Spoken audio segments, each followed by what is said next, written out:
नमस्कार मित्रांनो, आपण पाहत आहोत वनसेवा पूर्व परीक्षा 2019चा पार्ट 2 क्वेश्चन पेपरचा पार्ट 2. तर आपण पार्ट 1 पाहिलेला आहे, त्याचे आपण मराठीचा सेक्शन पाहिलेला आहे. याच्यामध्ये आपण पार्ट 2मध्ये इंग्लिश सेक्शन पाहणार आहोत. पहा क्वेश्चन कोणता सांगतो मी, तर क्वेश्चन पेपर वनसेवा पूर्व MPSC वनसेवा पूर्व परीक्षा 2019. तर ते तुम्ही पाहून घ्या, PDF समोर घ्या किंवा डायरेक्ट स्क्रीनवर पाहिलं तरी चालेल. पार्ट 1 कंप्लीट केला आहे. याच्यामध्ये आपण इंग्लिश करूयात कवर 25 क्वेश्चन आणि फक्त रिव्हिजनसाठी करतो आहे आपण. याच्यात आपण फार एक्सप्लेनेशन घेणार नाही आहे. चालतंय, चला पुढे. फास्ट होईल आहे, 5 ते 10 मिनिटात व्हिडिओ संपेल. क्वेश्चन 26 पहा. हा मराठी सेक्शन झाला आपला. Question 26. Dash dash means a number of lines of writing, for example a poem or a word puzzle in which particular letters from each line form a word or phrase. तर ह्याने जी माहिती सांगितली ते कशाला म्हणतायत असं विचारायचं त्यांना. तर पहा की dash dash means a number of lines of writing, a number of lines of, परत एकदा सांगतो, dash dash means a number of lines of writing, for example a poem or a word puzzle in which particular letters from each line form a word or phrase. तर हा जो त्यांनी सांगितलेला हा प्रकार असतो ॲक्रोस्टिक. 26चं एक तर आपण म्हणतो ना, तुमची वोकॅब चांगली पाहिजे. 26चा आन्सर आहे ऑप्शन नंबर 1 ॲक्रोस्टिक. हे याचा आन्सर आहे ॲक्रोस्टिक. तर तुमचं काय पाहिजे की इंग्लिशसाठी तुमची वोकॅब ही कमालीची जबरदस्त पाठ पाहिजे तुम्हाला. आयोगाने जे आतापर्यंत विचारले ते करा, बाळासाहेब शिंदे सरांच्या पुस्तकातील करा, की तुमच्याकडे जे आहे ते करा, पण तोंडपाठ करा आणि प्रिव्हियस जे विचारलेत ना ते सोडायचे नाहीत. हा सुद्धा रिपीटेड क्वेश्चन आहे. चला पुढे. Question number 27. Question number 27. Choose the best meaning of the word in Capitals. This rain augurs well for this year's harvest. Augurs बघा, ही जे ऑगर्स शब्द दिला आहे त्याचा आपल्याला बेस्ट मिनिंग सांगायचं आहे. This rain augurs well for this year's harvest. ऑगर्सचा अर्थ पाहूयात आपण. Okay, be a sign of something in future असेल. Be a sign of truth माहीत नाही. Be a sign of good or bad things in the future. Okay, तर याचं जे आन्सर आहे ना मित्रांनो ते आहे ए आणि सी बरोबर आहे. B a sign of something future म्हणजे ऑगर्सचा अर्थ काय आहे की भविष्यातील एखाद्या गोष्टीची नांदी वगैरे आपण म्हणतो, पण तसं त्याचं साईन किंवा चिन्ह ऑगर्स म्हणजे. Be a sign of something in future okay आहे. ऑप्शन नंबर ते सी पण पहा, सीचं statement. Be a sign of good or bad things in the future. Okay, फक्त be a sign of truth ते येत नाही. मग तुमचं जे ऑप्शन येणार आहे 27 बरोबर ते असणार आहे ए आणि सी ओनली. ओके, पहा आपण फक्त क्वेश्चन आन्सर पाहतो, जास्त एक्सप्लेनेशनचे आपण आधी नाहीत लागत. आपलं टार्गेट फक्त तेच आहे की रिव्हिजन व्हावी. आता हे क्वेश्चन असे बऱ्याच वेळा रिपीट होऊ शकतात. ऑगर्सचा अर्थ काय तर भविष्यात जी काही घटना घडणार आहे त्याचं एक थोडं आपल्याला चिन्ह किंवा संकेत मिळाले, ती गोष्ट मराठीमध्ये. प्रॉपर मराठी शब्द येत नाही पण त्याचा अर्थ सांगितला मी तुम्हाला समजा. क्वेश्चन नंबर 28 पहा. Choose the correct alternative. तुम्हाला अल्टरनेटिव्ह पाहिजे. करेक्ट म्हणजे खालीलपैकी योग्य वाक्य कोणतं असं सांगायचं. पहा, मॅन इज सोशल बिईंग. पुढचं वाक्य पहा, ऑप्शन नंबर 1 पहा, मॅन इज सोशल बिईंग माहीत नाही. A man is a social being माहीत नाही. The man is a social being. Man is a social being हे चौथं वाक्य बरोबर आहे. पहा तुम्ही पहा, man is a social being म्हणजे man is a social being हे बरोबर आहे. आता हे ज्या गोष्टी असतात ना हे तुम्हाला प्रॅक्टिसनं आणि तुम्ही इंग्लिश अभ्यास केले, पण ह्याचा आन्सर आहे man is a social being. Man is social being, तिथं अ नाही लावलं सोशल लावलं तर येत नसते. आता इथं बघा, the man is a social being असं म्हणत नाहीत आपण, अ man is a social being असं नाहीत म्हणत. तर man is a social being असं म्हणतो आपण. मग हे तुम्हाला नियम वगैरे पाठवावे लागतात, ते तुम्हाला बुक्स रेफर करा, व्यवस्थित पद्धतीने रिव्हिजन करा, कारण रिव्हिजन आणि तुम्हाला किती अंडरस्टँड होतं त्या गोष्टी आहेत. 28 ऑप्शन आहे 4 आन्सर. क्वेश्चन पहा 29. In nominal WH clauses, passives and infinitive clauses the preposition must occur. Question परत एकदा पहा. In nominal WH clauses, passives and infinitive clauses म्हणजे WH clauses, passives clause, infinitive क्लॉजेसमध्ये द प्रपोजिशन मस्ट ऑकर. ह्या तीन क्लॉजेसमध्ये preposition कसं पाहिजे असं विचारलं त्यांनी. कोणत्या क्लॉजेसमध्ये? WH क्लॉज, पॅसिव्स आणि इन्फिनिटिव्ह क्लॉजमध्ये. द प्रपोजिशन मस्ट ऑकर कसं तर at the end, in the middle, before the complement किंवा ॲट द बिगिनिंग. तर हे जे क्लॉजेस आहेत पॅसिव्स, इन्फिनिटी आणि WH क्लॉज, त्याच्यामध्ये तुम्ही हे जे nominal clause, WH clauses, passive, infinity, ह्याच्यामध्ये तुम्हाला हे जे प्रपोजिशन आहे ॲट द एंड पाहिजे, शेवटला प्रपोजिशन पाहिजे, शेवटला. तुम्ही वाक्य पाहता तुम्हाला क्लिअर होईल. ह्याचा आन्सर आहे option number 1 at the end. आणि हा सुद्धा रिपीटेड क्वेश्चन आहे बरं का. PYQ सर्व काही आहे. तुम्हाला PYQज मी रिव्हिजन करून घेतो ना, त्याचं कारण ते आहे की तुम्हाला इथंच नाही, ह्या एक्झामला उपयोगी येईल किंवा दुसऱ्या एक्झामला, पण हे कुठं ना कुठं हेच येत असतं फिरून. क्वेश्चन नंबर 29 आन्सर आहे ॲट द एंड, म्हणजे हे जे WH क्लॉज किंवा पॅसिव्ह इन्फिनिटिव्ह क्लॉजेसमध्ये जे प्रिपोजिशन असतं ते at the end of the sentence असतं. Okay. Question number 30, she works in Mumbai. She works in Mumbai. पहा, माझे उच्चार थोडे असं मराठी बोलल्यासारखे येतात, पण आपल्याशी त्याच्याशी आपलं काही देणं घेणं नाही आहे. पुढे जाऊयात आपण. She works in Mumbai. In above sentence the underlined word denotes. ते वर्क्स काय सांगते? प्रेझेंट स्टेट सांगते, प्रेझेंट हॅबिट सांगते, टेम्पररी प्रेझेंट सांगते किंवा टेम्पररी हॅबिट सांगते, काय सांगते पहा? तर हे सांगतं present habit. She works in Mumbai. Works yes लागलं त्याला, वर्क्स ते केव्हा असते की हॅबिट किंवा जे चालू प्रेझेंट हॅबिट आहे ना, त्यासाठी असतं ते प्रेझेंट हॅबिट. Option number 2. शी वर्क्स म्हणजे तिला सवय, शी वर्क्स इन मुंबई. याचा आन्सर काय येईल? Present habit. पुढे पहा.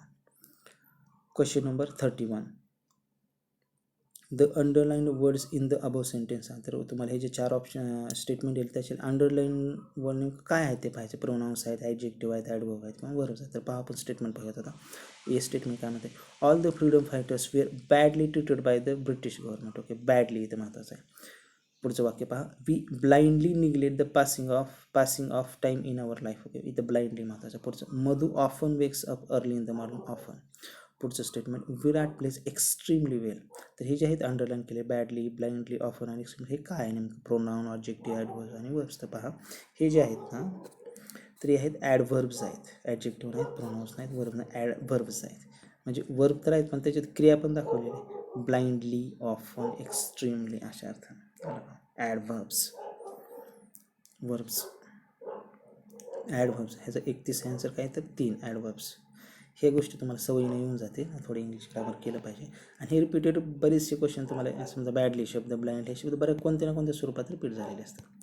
Question number 32, Baburao painter has painted this picture. The correct passive sentence of this statement is, हे जे स्टेटमेंट दिलं पॅसिव्ह स्टेटमेंट करायचं, passive voice. Baburao painter has painted this picture. तर this picture is, was, has, been, had been painted by the Baburao painter. 32चं काय येतं? तर option number 3 बरोबर येईल. This picture has been painted by Baburao painter. आलं का लक्षात? दिस picture has been painted by has, आपल्या पॅसिव्ह वॉइस करायचं, has been painted by Baburao painter. Option number 3 आलं. इजी येणार नाही कारण तिथं ऑलरेडी क्वेश्चन स्टेटमेंटमध्ये हॅज दिलेला आहे. वॉज येणार नाही, मग तिथं तिथं हॅज दिलं तर हॅज बीनच वापरावं लागेल आपल्याला. आलं, हॅड बीन करायची गरज नाही. ते Baburao painter has painted this picture. तर this picture has been painted by Baburao painter हे बरोबर येईल आपलं. 32चं 32चं आन्सर आहे 3. 33वा क्वेश्चन बघूयात आपण. Select the appropriate phrases to fill in the blanks in the following sentence. आपल्या ॲप्रोप्रिएट फ्रेजेस पाहिजे त्या रिकाम्या जागा भरायच्यात. After the food supplies were dash dash the hiding terrorist dash dash असं दिलं आहे त्याने. After the food supply dash dash the hiding terrorist dash dash, म्हणजे फूड सप्लाय संपल्यानंतर हायडिंग जे टेररिस्ट लपून बसले त्यांनी काय केलं, अशा पद्धतीने ते वाक्य ते पाहूयात आपण. After the food supplies were given out म्हणजे संपले. The hiding terrorist gave in, giving food. आता इथे काय म्हणायचं आपल्याला? After the food supplies were given out, giving up, gave up, none out. म्हणजे थोडक्यात फूड सप्लाय संपलेत. मग ह्याचा अर्थ काय असतो? संपलेत म्हणजे गिविंग अप नसतं ना, गेव अप नसतं. गेव अप म्हणजे थोडक्यात सरेंडर करणे, एखादी गोष्ट सोडून देणे अशा अर्थानं. गिविंग अप तर गिवन आउट, गिवन आउट म्हणजे संपले. After the food supplies were given out म्हणजे एकच ऑप्शन राहिला, option number 1 given out. The hiding terrorist gave in म्हणजे त्यांनी सरेंडर केले किंवा अशा सोडली अशा अर्थानं. 33 आन्सर येतं आपलं ऑप्शन नंबर 1. हे जे 1 आहे हे त्याचा आन्सर आहे. चला पुढे, गिवन आउट आणि गिव इन. आता क्वेश्चन नंबर 34 पाहूयात आपण. 34, in the sentence lions are dangerous animals, which of the following is the correct reference to be underlined word. तर लायन्ससाठी कोणता रेफरन्स असणार आहे? Lions are dangerous animals, specific, generic, general, contextual. तर ह्याचा जो रेफरन्स म्हणतात तो असणार आहे generic. Lions are dangerous animals, आपण त्याचे lions are dangerous animal, which of the following is the correct reference to the underline word. Generic reference असणार आहे. पहा पुढे चला. Question number 35. The casting vote of the chairman clinched the issue. आलं का? तर इथं आपलं काय विचारलं आहे, the casting vote of the chairman clinched the issue. The clinched the issue असं त्यांनी अंडरलाईन केलं. विचारलं की meaning of the underline idiom ही त्याची अंडरलाईन केलं, त्याचा अर्थ काय असं विचारलं. की जे कास्टिंग वोट असतं चेअरमन त्याच्यामुळे इश्यू क्लिंच झाला. क्लिंच्ड द इश्यू म्हणजे बघा क्लिंचचा अर्थ काय असणार आहे, to make the things difficult. Okay, म्हणजे त्यांनी गोष्टी आणखीन बिघडवल्या. किंवा to decide the matter final, म्हणजे त्यांनी फायनली मॅटर डिसाईड किंवा सॉल्व्ह केला. To complicate the matter, okay ते पण माहीत नाही आपल्याला. To make the matter controversial असेल तर ह्याचं जे आन्सर आहे ना, to decide the matter final. Clinched issue म्हणजे तो मॅटर सोडवून होणे, तर फायनल त्याचं काहीतरी डिसिजन झालं अशा अर्थानं. To decide the matter finally अशा अर्थानं. तर इथं अशा ठिकाणी ट्रिक पण असते बरं का मित्रांनो, जर तुम्हाला हे येत नसेल इंग्लिश चलता चलता मी सांगतो. पहा, the casting vote of the chairman clinched the issue. आता तुम्हाला इथं येत नसेल ना, आता समजा हे मला येत होतं त्यामुळे गोष्ट वेगळी आहे, पण येत नाही समजा मला, तर मी काय करणार इथं बघणार किंवा पाहिलं की तिन्ही स्टेट तुम्ही क्लिंच्ड इश्यू सांगायचे म्हणजे आपलं एक क्लिअर झालं की मॅटर सॉल्व्ह तर केला किंवा बिघडवला, दोन्हीपैकी एकच गोष्ट झाली असेल ना, काहीतरी किचकट केला किंवा सॉल्व्ह झाला. तर ऑप्शन पाहूयात आपण कशी दिली. To make the things difficult म्हणजे गोष्टी आणखीन बिघडवल्या. तिसरं ऑप्शन पहा, टू कॉम्प्लिकेट द मॅटर, त्याचा अर्थ पण तोच झाला ना, टू कॉम्प्लिकेट द मॅटर गोष्टी आणखीन कॉम्प्लिकेट केल्या किंवा बिघडवल्या. चौथा ऑप्शन पहा, to make the matter controversial म्हणजे तेच ना, आणखीन कॉन्ट्रोवर्शियल किंवा आणखीन बिघडवलं. म्हणजे 1, 3 आणि 4चा अर्थ एकच येतोय थोडक्यात, गोष्टी बिघडवल्यात अशा अर्थ. जो ऑप्शन 2 आहे ना, तो डिसाईड द मॅटर फायनल, की ज्यानं फायनली मॅटर डिसाईड किंवा सॉल्व्ह केला, डिसाईड केलं. म्हणजे हा ऑड मॅन आउट जरी केला तर तुम्हाला आन्सर यायला पाहिजे. मग अशा पण छोट्याशा गोष्टी असतात त्यांना आपण हे आन्सर आणू शकतो. येत असले तर ते नंबर एकच आहे, पण येत नसेल तर अशा पद्धतीने जायला हरकत नाही आहे. तर याचा आन्सर काय आलं, 35चं 2. 2 ऑप्शन आलं, to decide the matter final. पुढे चला. 36 पहा, the phrase heaven helps us indicates. Heaven helps us indicate, तर ह्याचा अर्थ सांगायचा आपल्याला की indicative mood, subjective mood, imperative mood आणि रिलिजियस मूड. तर पहा 36, तर ह्याचा जो मूड असतो ना तो असतो सब्जेक्टिव्ह मूड. सब्जेक्टिव्ह मूड हे मूड वगैरे तुम्हाला शिकून घ्यायला लागतं व्यवस्थित. Heaven helps us subjective mood. पुढे चला. 37 पहा, adjectives can sometimes be post positive. Which of the following is correct example of this rule? Adjectives can sometimes be post positive असं म्हणतात. तर हे जर रूल सांगितलं ॲडजेक्टिव्हचा, तर त्याच्या संदर्भात खाली कोणतं वाक्य बरोबर, त्याचं उदाहरण कोणतं घालतं. तर he wants to work on something larger. किंवा पहिल्यापासून बघू आपण. Timid and cowardly fighters do not fight well. Timid and cowardly fighters do not fight well. The earliest girls to teach were in my The earliest girls to teach were in my class. They have a much bigger car than yours and he wants to work on something large. Adjectives can sometimes be post positive. ह्याचं जे rules आहे ना, तर ह्याचं जे answer असतं ते आहे he wants to work on something larger. Option number 4. 37चं 4 आन्सर. हे रूल्स वगैरे तुम्हाला बुक्समध्ये समजून घ्या. आपण त्याच्या काही गोष्टी बोलूयात, पण आपलं आजचं टार्गेट फक्त रिव्हिजन आहे, त्याच्यात आपण तेवढ्या गोष्टी नाही सांगू शकत. पुढे चालूया. त्याचं लेक्चर मी तुम्हाला वाटलं त्या दिवशी सेपरेट घेतो, फार छान पद्धतीने घेईल ते. पण आता कसं आहे की आता बाकीच्या मेन्समुळे मला पण ते एकाकडून सगळं घेणं शक्य होत नाही, त्यामुळे मी शॉर्ट रिव्हिजनच्या हिशोबाने मी घेतो आहे सर. 38 क्वेश्चन बा, which of the sentences are correct. Which of the sentences are correct, तर ते पाहायचं आपल्याला कोणते सेंटेन्सेस करेक्ट आहेत. पहा, if a bear embraced you you are crushed to death. म्हणजे इथंच वाटतं you are crushed to death. If a bear embraced you you are crushed to death असं, म्हणजे हे वाक्य इथं आर मग चुकून जातं. If a bear embraced you you are crushed to death.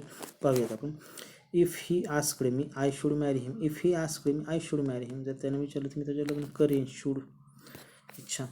If he asked me I should marry him. Okay, हे मला तर बरोबर वाटतं. पुढे जात, we shall be excited if we let our imaginations run away with what might have happened. We shall be excited if we let our imaginations run away with what might have happened. तर हे जे आहे ना 38, ह्याचा विचार आपले वरीलपैकी correct sentence कोणते, तर बी आणि सी करेक्ट सेंटेन्स, म्हणजे ऑप्शन नंबर 2 बी आणि सी. तर इथं जे आहे ना option number 1 statement 1, if a bear embraced you you are crushed to death, हे आर हे चुकतं. तर आता या ज्या गोष्टी आहेत करेक्ट स्टेटमेंट वगैरे, तुम्हाला त्याचे काळ किंवा ते तुम्हाला सेंटेन्स पूर्ण टेन्स पूर्ण समजावं लागतं. मग टेन्सवरच ह्या बऱ्याच गोष्टी होत असतात गोष्ट. तर तिथं तुम्हाला साधं ते आरवरनं तुम्हाला समजून जाईल, बाकीच्या ह्याच्यामध्ये काही फारसं अवघड नाही आहे. हा जो प्रकार आहे की करेक्ट वर्ड ह्याला तुम्हाला थोडी प्रॅक्टिस जास्त लागेल, थोडा अभ्यास डेप्थमध्ये लागेल. बाकी समजा हे तुम्हाला येत नसेल ना तरी पण तुम्ही वोकॅब्युलरीच्या ज्यावर इंग्लिशला फार छान मार्क घेऊ शकता. हा समजा बऱ्याच लोकांना हा जमत नाही, ह्याची तुम्हाला प्रॅक्टिस लागेल, थोडं ग्रामर लागेल. नसेल तर कोणाकडून समजून घ्या, क्लास लावा, काही करा, पण ह्या बेसिक गोष्टी क्लिअर करा तरच हे क्वेश्चन सुटू शकतात. हे सिम्पल होतं, बरेच अवघड असतात. पण 38 सोडून दिला आपण, थोडं सोडून नाही दिलं, त्याने आन्सर सांगितले मी B and C only option number 2. पुढेचा 39 बघूयात आपण आता. नॉट ऑल काय विचारले की द अंडरलाईन वर्ड्स आहेत, इथे जे अंडरलाईन वर्ड दिले वरच्या स्टेटमेंटमध्ये ते काय आहेत विचारले. Not all womens are good at cooking, पुन्हा ब्लेमिंग, लाफिंग आणि स्टॉपिंग. कुकिंग, ब्लेमिंग, लाफिंग आणि स्टॉप हे 4 अंडरलाईन वर्ड्स आहेत. हे जे ING लावले असणार त्याला आपण जेरंड म्हणतो. आलं का लक्षात? वाक्य तुम्ही ते वाचून घ्या. पण हे ING लावले आपण जेरंड म्हणतो. ॲडवर्ब नसतात ते, प्रेझेंट पार्टिसिपल नसतात ते. आपण V+ING म्हणतो ना, तर ते म्हणजे जेरंड्स असतात. इथे काही फार वाचायची गरज नाही. वाक्य काय सांगा ना, ING लावले जेरंड आहे. पुढे चला. Question number 40. Point out the correct sentence. यापैकी आपलं करेक्ट सेंटेन्स फाइंड करायचं. Scarcely had she completed her house when she got the job. याच्यात काही अवघड वाटत नाही मला. Scarcely had, scarcely she had. आता पहा क्वेश्चन नंबर ह्यातला स्टेटमेंट 4 पहा. स्केअर्सली शी हॅड नसते, स्केअर्सली हॅड तिथेच असते. शी हॅड स्केअर्सली असं उलटं नसते, स्केअर्सली हॅडच येत असतं ते. हॅड शी स्केअर्सली म्हणजे इथं स्केअर्सली हॅडच उलटं सुलटं केलं, त्यामुळे 2, 3, 4 चुकीचं आहे. फक्त स्केअर्सली हॅड इथंच तुमचं ते व्यवस्थित टाकलेलं आहे. पण प्रत्येक असे स्केअर्सली हॅड पुढे बघायची गरज नाही, कारण खाली जे त्यांनी चुकवले फक्त स्केअर्सली हॅडमध्ये चुकवले. ऑप्शन नंबर 1 बरोबर आहे. Scarcely had she completed her course when she got the job. Okay. आता क्वेश्चन नंबर 41 तिकडे जाऊयात आपण. Choose the correct expression. आपल्याला करेक्ट एक्सप्रेशन चूज करायचं आहे बरं का. तर म्हणजे थोडक्यात वाक्य कोणतं बरोबर आहे बघायचं आपण. Fish in hot waters, fish in clear waters, like a fish out of water. ते एक्सप्रेशन म्हणजे काय, थोडक्यात ते मनी असल्यासारखा प्रकार असतो की त्याला फिश इन हॉट वॉटर्स असं आपण म्हणत नाही, फिश इन क्लिअर वॉटर म्हणत नाही आपण. Like a fish out of water म्हणजे पाण्याच्या बाहेरील मासा कसं तर पडतं त्या अर्थाने म्हणून वापरले जाते. तसं fish, like a fish out of water. तर हे ह्याचं आन्सर येतं ऑप्शन नंबर C. ओके. पुढे चला. थोडासा डिस्टर्बन्स येत असते तर त्यासाठी थोडं सॉरी, कारण बऱ्याच वेळा आवाज येतो इथे. आपण व्हिडिओ कंटिन्यू करूयात कारण आपलं संपत आले. क्वेश्चन नंबर 42 पहा. काय विचारलं तिने तर the underline words in the above sentences have. तर अंडरलाईन वर्ड्स काय आहेत ते आपल्याला सांगायचे. ग्रीडी, कॉस्टली, ॲक्टिव्ह आणि क्राऊडी. तर हे काय असणार आहे सांगा बरं. ग्रीडी, कॉस्टली, ॲक्टिव्ह आणि क्राऊडी हे काय असणार आहेत हे. The underlined words in the above sentences have ते काय आहेत विचारलं नाही तर सेंटेन्सेस हॅव हे जे अंडरलाईन वर्ड्स आहेत ना ते the underline words in the above sentences have ते शब्द काय विचारलं नाही त्यांनी तर त्याला काय आहे असं विचारतं. त्यांना काय ग्रीडी, कॉस्टली, ॲक्टिव्ह आणि क्राऊडी ह्याला सफिक्सेस लावले तुम्ही पहा. सफिक्स प्रिफिक्स असतं का, ते प्रिफिक्स म्हणजे अगोदर आणि सफिक्सेस म्हणजे नंतर. त्यांना सफिक्सेस आहेत पहा. ग्रीडी वाय लावले, कॉस्टलीला वाय लावले, ॲक्टिव्हला ती पुढे ई लावले, क्राऊडीला ई लावले. ते सफिक्सेस आहेत. 42चं 2. पुढे जाऊयात आपण 43. तर पहा इथं हा जो 43 क्वेश्चन आहे ना हा आयोगाने कॅन्सल केला होता. काय म्हणतो आपण हॅशटॅग. हा 43वा क्वेश्चन कॅन्सल झाला, त्यामुळे ते आपण पाहू नये कारण तो चुकीलाच होता. ते आपण कसं करावं त्याच्याबद्दल ज्यावेळेस आपलं एक्सप्लेनेशन घ्यायचं ना प्रॉपर ते आपण घेऊयात. आपण रिव्हिजनमध्ये हा क्वेश्चन पाहू नये. पुढे पहा 44वा क्वेश्चन. तर 44 काय आहे. Select the correct meaning of the underlined modal verb in the following sentence. तर हे मॉडल वर्ब आहे त्याचा मिनिंग सांगायचा. I am tired now you can drive the car. तर कॅनचं आपल्याला मिनिंग सांगायचं की पॉसिबिलिटी, ॲबिलिटी, परमिशन आणि obligation. I am tired now you can drive the car असा अर्थाने त्यांनी सांगितलं. तर इथं कॅनचा अर्थ काय, पॉसिबिलिटी आहे किंवा ॲबिलिटी आहे किंवा परमिशन आहे किंवा ऑब्लिगेशन आहे सांगा बरं. 44. तर याचं जे आहे ते परमिशन. आता मी थकलो आहे, तू कार चालू शकतो. थोडक्यात परमिशन दिली, तू आता चालू शकतो. परमिशन हे वाक्याच्या संदर्भावरून किंवा त्याचा जो भाव आहे त्याच्यावरून समजत असतो. इथं पॉसिबिलिटी नाही, ॲबिलिटी बी काय सांगितली नाही का, इथंच परमिशनच दिली ना. आता मी थकलो आहे, तू चालू, परमिशन दे. थोडक्यात ऑब्लिगेशन, कंपल्शन पण नाही केलेलं की तू चालू शकतो पण चालवच असं नाही म्हणून कंपल्शन नाही. हा जो 45वा क्वेश्चन आहे हा पण आयोगाने कॅन्सल केला होता, त्यामुळे इथं आपण जाऊ नये. जे चुकले तिथं आपण जाण्यात अर्थ नाही. त्याचं आपण एक्सप्लेनेशन सेपरेट घेऊयात. आता पहा question number 46. Point out the incorrect sentence. Incorrect sentence सांगितलं आहे. आलं का आपलं इनकरेक्ट सेंटेन्स याच्यातला फाइंड आउट करायचं आहे. पहा neither India nor Pakistan is guilty of enmity that operates at the unconscious level of mind. हे जे वाक्य असते इनकरेक्ट किंवा करेक्ट, हे वाक्य शांततेत वाचायचं मग समजून जातं. ह्याच्यासाठी तुमचं टेन्स वगैरे चांगलं असावं किंवा हे नायदर नॉर हे असल्या गोष्टी मग क्लिअर आल्या पाहिजे. Neither India nor Pakistan is guilty of enmity that operates at the unconscious level of mind. याच्यात काही चुकीचं नाही. पुढे चला. 90 kilometres is a long distance for a bicycle ride. Okay, जरी डिस्टन्स असले तरी आपण अ लॉंग डिस्टन्सेसमध्ये नुसतं लॉंग डिस्टन्स नाही, त्यामुळे हे बरोबर आलं. पुढे चला. Your daughter and mine are quarrelling at the garden. Your daughter and my daughter असं म्हणायचं. युअर डॉटर अँड माईन म्हणजे माझी मुलगी पण. Are quarrelling at the garden. Okay, पुढे चला वाक्य. Okay. Gandhi was one of the best leaders who have ever lived honestly. Gandhi was one of the best leaders who have ever lived honestly. ह्याच्यात काही चुकीचं वाटत नाही. आता हे कसं की समजा माझं थोडं इंग्लिश चांगलं आहे ते होऊन जातं पटापट, तुम्हाला थोडंसं इंग्लिश अंडरस्टँड करावं लागलं. आपण त्याचे ग्रामरचे लेक्चर घेऊयात किती वेळ मिळतो त्यानुसार, पण रिव्हिजन तुम्हाला याच्यानुसार होतं आहे ना, हाच आपला उद्देश आहे. तर चला पुढे चला. याचं जे आहे 46 याच्यात चुकीचं काहीच नाही आहे. पहा, इनकरेक्ट कोणतंच नाही, त्यामुळे आपला आन्सर असेल नन ऑफ द अबव. 4चे 4 सेंटेन्स करेक्ट आहेत. 47 पहा काय म्हणते की point out the sentence in which the phrase is wrongly use. म्हणजे इथं पण जी कोणती कुठं फ्रेज रॉंग वापरलेली आहे ती आपल्याला सेंटेन्स हे करायचे. 47चं बघूयात आपण. The lion's share of income goes to the capitalist. The lion's share of income goes to the capital. Lion's share म्हणजे मोठा हिस्सा असा, बरोबर वापरला. The first and the foremost thing in our life is to educate our children properly. First and foremost thing बरोबर वापरली, ती आहे तिथं phrase. A lazy person build castles in the air but seldom succeed in life. Build castle in years म्हणजे हवेतल्या गप्पा आपण म्हणतो की प्रत्यक्षात काय नाही करणे, बरोबर करणे, फक्त मोठे स्वप्न पाहणे, हवेत बंगले बांधणे असा प्रकारचा. Build castles in the air म्हणजे गप्पा मारणे, प्रत्यक्षात काही ते पोकर, पण त्याला काही अर्थ नसतो किंवा ते लोक सक्सेस होत नाहीत लाईफमध्ये असं म्हणायचं. हे बरोबर आहे. बिल्ड कॅसल्स इन एअर असंच आहे तो फ्रेज. पुढे पहा statement D. Corrupt political leader shed crocodile tears on the death of the good citizen. इथं फ्रेज कोणते? शेड क्रोकोडाईल्स म्हणजे खोटे अश्रू म्हणतो की आपण, नाटकी अश्रू त्या अर्थात. ते फ्रेज बरोबर आहे, म्हणजे इथं पण काही चुकीचं नाही. पहा 47चा आन्सर आला none of the above.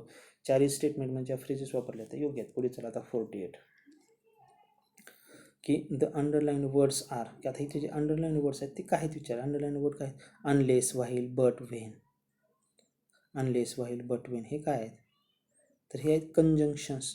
Unless, while, but आणि हे कंजंक्शन्स आहेत.